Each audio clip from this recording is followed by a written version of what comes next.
মাশাআল্লাহ থাই আনার ছাদ নাফিস গার্ডেনিংয়ের ছাদ বাগানের থাই আনার মাশাআল্লাহ দেখুন, আমি কেটে দেখাচ্ছি আপনাদেরকে, কেটে দেখাচ্ছি। দেখুন প্রায় হাফ কেজির সমান একটি আনার। দেখুন মাশাআল্লাহ আপনাদেরকে দেখাচ্ছি এটাই।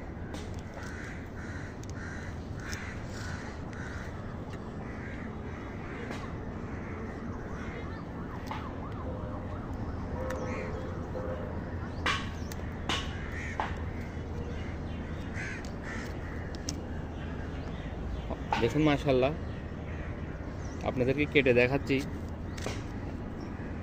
অনেক বড় সাইজ ছাদ বাগানের থাই আনার, অনেক মিষ্টি। দেখুন মাশাআল্লাহ অনেক থাই আনার কালার মাশাআল্লাহ দেখুন। তো আপনারা আপনাদের ছাদ বাগানে করবেন ইনশাআল্লাহ এই ধরনের